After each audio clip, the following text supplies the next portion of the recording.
Nosso tema é Brasil, território, fronteiras e cidadania.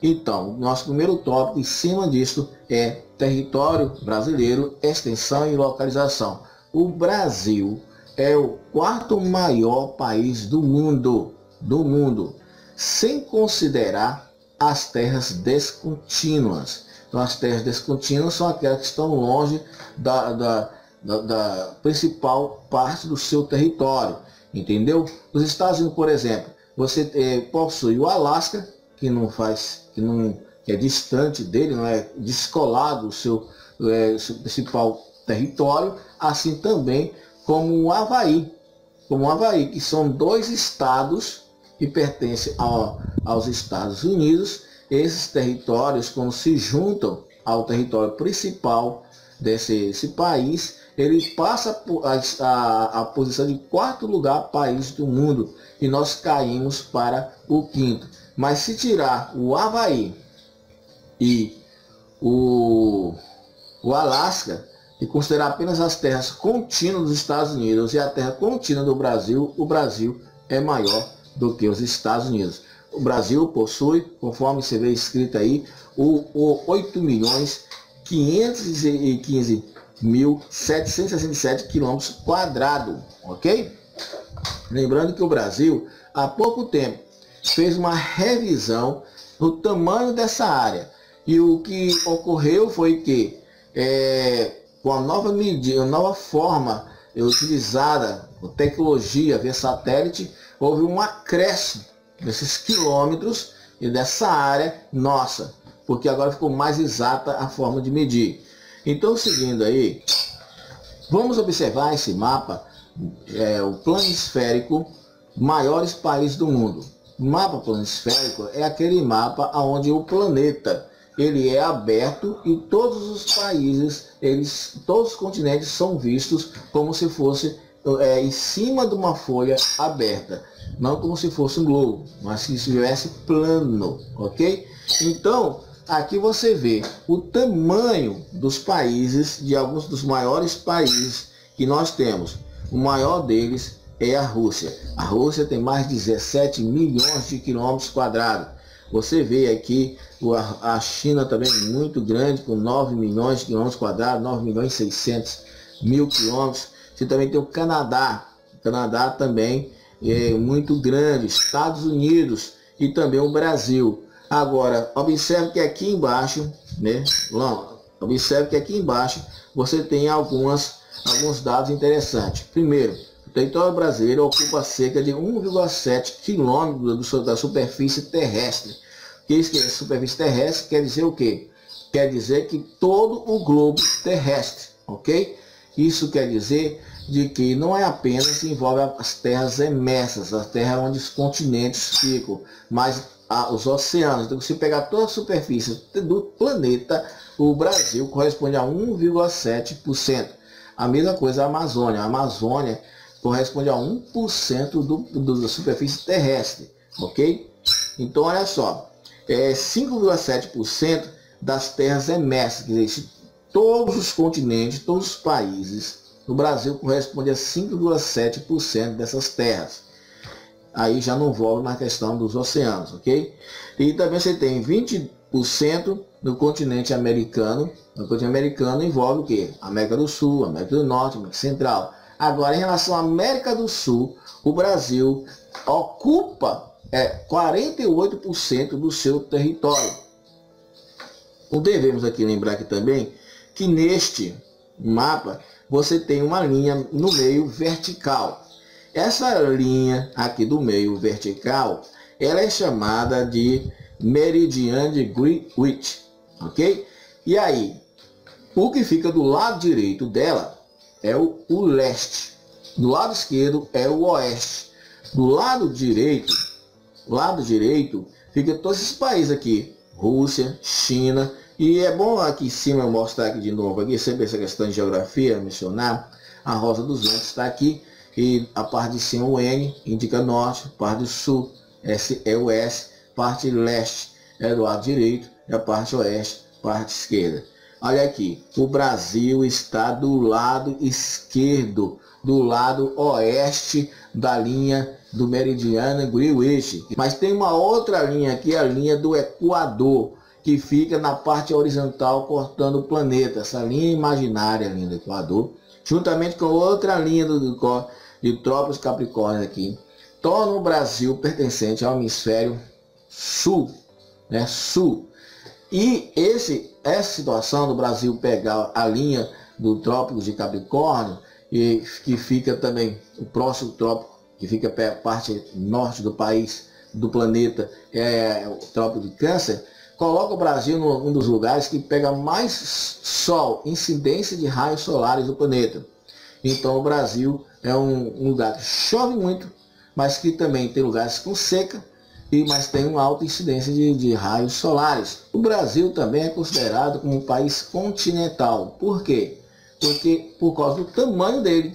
Observe como ele ocupa quase que a metade do tamanho da América do Sul. Nesse outro mapa, o Brasil mostra os pontos extremos do Brasil.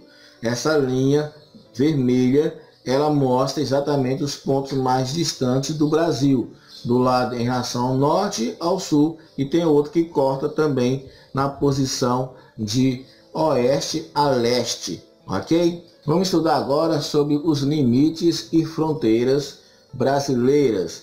Você vê aí esse mapa. Este mapa mostra o Lago de Itaipu no meio, fazendo a divisão entre Brasil e Paraguai. O Brasil fica à sua direita, e o Paraguai à sua esquerda. Ainda continuando aqui, você nota que esse outro mapa que tem os Estados Unidos à sua direita e o México à sua esquerda. E a linha divisória aqui, o limite, é marcado pela questão do muro, enquanto todo país tem seu limite. E esse limite é uma linha imaginária que indica o final do território, vamos supor, o território brasileiro, com o início do território paraguaio, ou argentino, ou seja lá qual for o que assim o caso for. Então, este limite pode ser estabelecido por uma montanha, por um rio, né, por um muro. Se a pessoa construiu, o país construiu aquele muro, como foi lá no caso dos Estados Unidos, entendeu? Também pode ser uma cadeia de montanhas, né, etc. Aí você vê agora a questão das fronteiras. Tem uma linha imaginária chamada limite, né, que indica o final do território, o início do território, mas em relação àquela linha, você pode encontrar quilômetros de um lado e de outro, que são chamados de fronteira. A fronteira brasileira equivale a 145 quilômetros. Olha aqui, ó, esse mapa aqui. Essa linha vermelha que você está vendo aí, e azul, a mais grossa, envolve a questão da fronteira. São 145 quilômetros. E as linhas azuis e vermelhas finas indica aqui o que? Indica o limite, né? O fim do território brasileiro. Vamos voltar aqui um pouco para cima e vamos notar que é o seguinte, que dentro dos limites do país, o povo, né, existe a soberania. E essa soberania é o poder que o povo possui, que é exercido dentro daquele território através do seu governo, o governo do Estado, ok? Então, vamos ler aqui, soberania é a autoridade que reside em um povo e é exercida pelo governo do Estado, que tem o poder político dentro do território, né, nacional e nas relações com outros estados. Então, essa soberania nos proporciona relacionamento com outros países, ok? Vamos lá, então, que é exercida através do Estado, ok? No Brasil, existe essa faixa chamada fronteira, que é de 145 km, que já mencionei. Aí você ainda tem mais aqui, o limite, o litoral brasileiro começa na foz do rio Oiapoque, no Amapá, e na divisa com Guiana Francesa. E você ainda tem mais aqui a questão do Arroio Chuí, no Rio Grande do Sul, na divisa com o Uruguai. São pontos extremos, ok? Vamos aqui seguir aqui nosso caminho e ver a questão da fronteira. Existe a fronteira fechada, é a fronteira aberta. Fronteira aberta é aquela que não exige nenhum documento. As pessoas do Paraguai passam do Brasil para o Paraguai e do Paraguai para o Brasil. Desta forma, a pessoa pode trabalhar morar em um canto e trabalhar no outro e voltar normalmente à noite para sua casa. Mas já na fronteira fechada precisa de documento. Esse documento é o passaporte. E há casos que ele só consegue entrar se houver um visto nesse passaporte. Então aqui você tem essa ponte da amizade que faz a ligação entre o Brasil e o Paraguai, onde está sendo construída inclusive uma nova ponte, e já está construído quase 50% dessa construção está nessa etapa, e já tem uma outra no papel para ser construída, porque isso dinamiza a economia dos dois países e faz crescer aquela região. Outra questão também é que o Brasil precisa escoar a sua produção agrícola. Então ele pode usar o Paraguai para atravessar, ali o Paraguai, chegar ao Chile, por exemplo, e em portos do Chile conseguir levar seu produto para a Ásia. Fica mais perto do que dar a volta, pelo continente, vamos supor que pela Bahia ou pelo São Paulo, o Rio de Janeiro, através de algum desses portos, e tem que descer a América do Sul toda para dar a volta para chegar até lá, a Ásia. Então é melhor atravessar. Vamos ver então aqui. Aqui se observa que eu coloquei no texto um exemplo de fronteira aberta, que é os municípios de Rivera, do Uruguai, e Santana do Livramento, do Rio Grande do Sul. Então o brasileiro tem ali uma fronteira aberta, ele trabalha em Rivera e mora no Brasil, assim também, como já citei. Já falei sobre a questão da fronteira fechada. Vamos ver aqui. Vamos agora para os fusos horários. Fusos horários. O que vem a ser fuso horário? É uma faixa imaginária delimitada por 2 meridianos. Assim, todos os pontos localizados dentro do mesmo meridiano possuem o mesmo horário. Todos os pontos dentro do mesmo meridiano têm o mesmo horário. Então, preste bem atenção. Quando você vê aqui, este mapa, vamos ampliar então.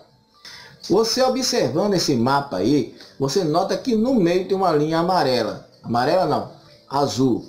Ali está indicando o meridiano. É o marco 0 grau. Do lado direito, você tem o que? O leste. Lado esquerdo, você tem o que? O oeste. Então, quando você nota que para cada pedaço desse que você vê, entre o espaço entre uma linha e outra, você está andando, ou está atrasando ou adiantando 1 hora. 1 hora, ok? Então, se você está andando para a direita, que é o leste, você está adiantando. Se você estiver andando para o lado esquerdo, você está atrasando o seu relógio. Não importa qual a posição que você esteja. Se você estiver andando no mapa, na direção de direita para a esquerda, você está atrasando. Se você está andando da esquerda para a direita, você está adiantando, ok? Então, observe só. Se você vai andando aqui do lado esquerdo em direção ao Brasil, então você nota que vai ficando negativo. Negativo. O Brasil tem 3 fusos horários. 3 fusos horários. Então, quando coloca menos, quer dizer que está atrasando 1 hora. Mas é claro e evidente, se você está fazendo o caminho inverso, você está adiantando. Não importa onde você esteja, é uma questão de lógica. Né? Mesma coisa, você chega aqui no 0 aqui. Aí você vai andar no lado positivo. Você, mais 2 horas, 3 menos horas. Se você volta a andar, você está diminuindo. Ok? Então vamos ver aqui agora. Todo o território brasileiro no hemisfério ocidental.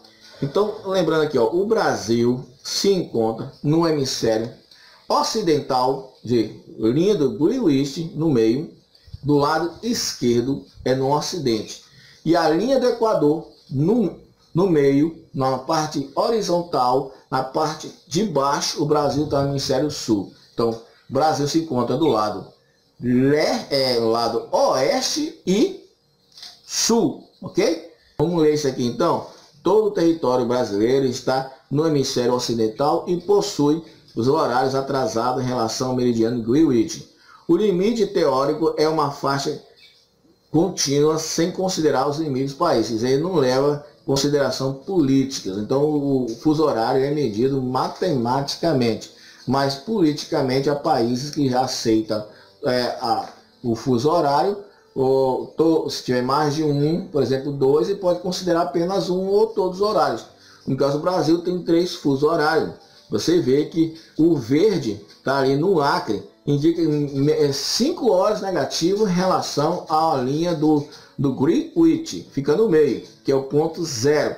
Então, em relação ao meio, passa na Inglaterra, o Brasil tem 5 horas de diferença da Inglaterra.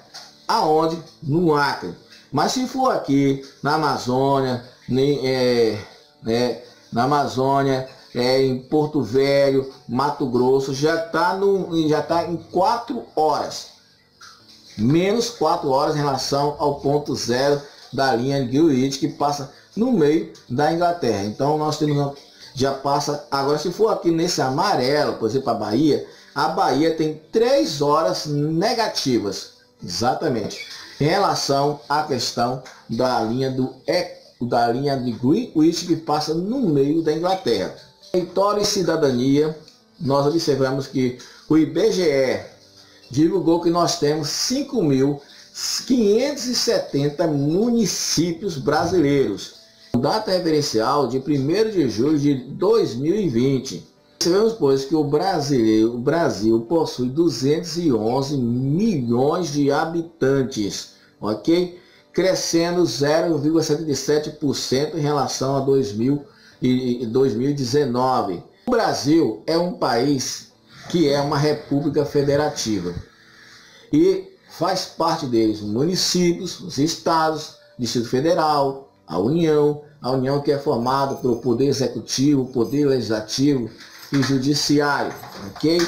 Então você nota ainda mais que existe, nós temos a nossa organização política e territorial dividida em 3 níveis: o federal, o estadual e o municipal. O Brasil é formado por 27 unidades federativas, entre elas 26 estados, um distrito federal e um distrito federal. Em 1988 foi aprovado uma Constituição. Toda essa organização nossa que citamos do Brasil está dividida em municípios, estado e distrito federal, está na Constituição que foi organizada em 1988. Temos o sistema político brasileiro. O nosso país é uma república federativa presidencialista. Mas o que isso quer dizer? Quer dizer que nós somos uma república. O que isso quer dizer? Ser república quer dizer que o Estado, que o chefe do Estado, ele é eleito, no caso, por 4 anos.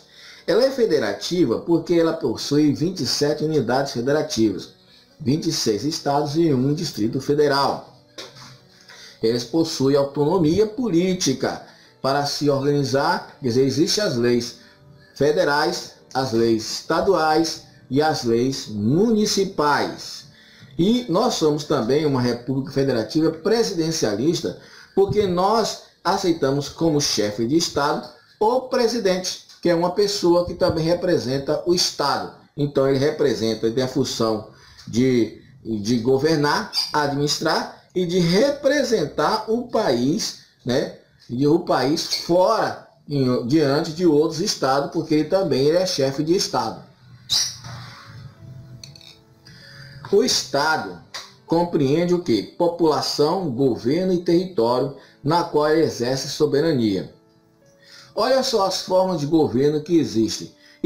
Compreende a monarquia e a república. A monarquia quer dizer que o seu representante máximo no país é o rei, casa com a rainha, que tem os seus filhotinhos e que logo vão herdar o trono e vão governar o país.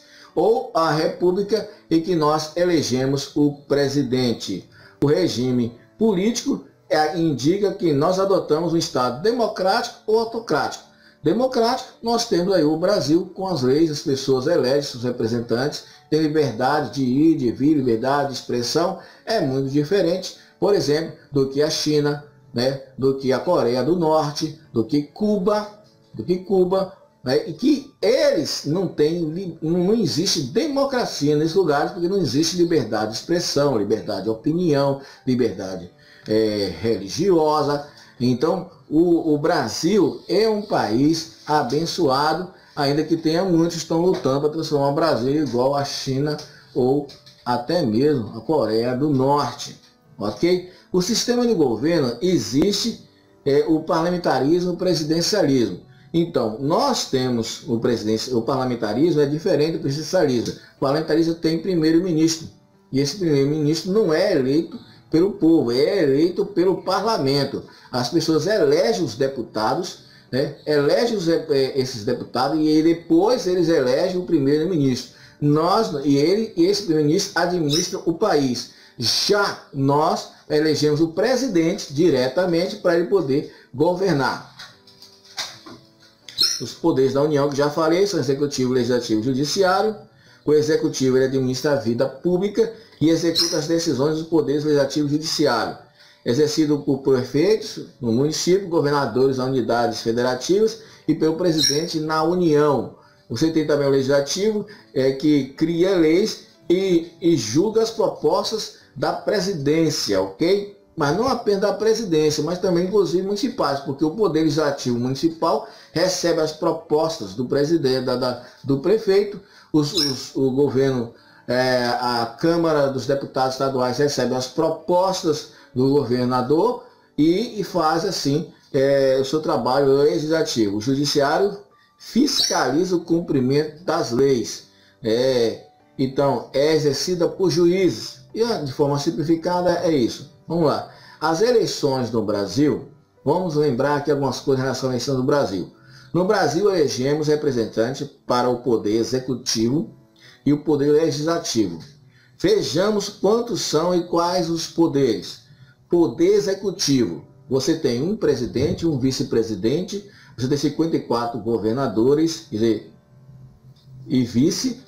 Isso aqui envolve o seguinte, porque é governadores e vice-governadores, ok? Olha só, 11.106 prefeitos e vices, quer dizer, o prefeito e o vice-prefeitos, ok? O Poder Legislativo, senadores, são 81, deputados federais 513, 1.024 deputados estaduais, 56.810 vereadores no Brasil inteiro. Para sustentar essa turma não é fácil não, meu irmão. Aí é o seguinte, no Brasil, quem tem entre 18 a 70 anos de idade é obrigado a votar. Mas se a pessoa tiver menos de 18 anos e mais de 70 anos, não é obrigado mais a votar, ok? Então, 16 anos você adquire o direito de votar, mas não é obrigado. Mas quando chega a 18 anos, é obrigado. Vamos aqui então, agradeço a você que me ouviu e fique na paz de Deus. Visite nosso blog A Melhor Política. Temos textos, né? Você pode acessar também aqui nosso e-book e também nosso menu do lado, e mais ainda outros vídeos que você poderá assistir. O blog osmelhoressermões.blogspot.com. Desde já você encontra esse menu com opções de blogs e canais. Você também encontra aqui do lado direito o seu menu baseado em temas, ok? Fonte acadêmica, você pode pegar vários materiais, porque a gente está fazendo pesquisa, normas da BNT e vários outros recursos que você encontra aqui em cima no seu menu. Vamos ver aqui também Teologia Estel. Aqui tem um menu de textos e cá mais outro menu só de vídeo. Conheça também nosso canal ali do Estel. Você pode assistir todos os vídeos. E por fim, nosso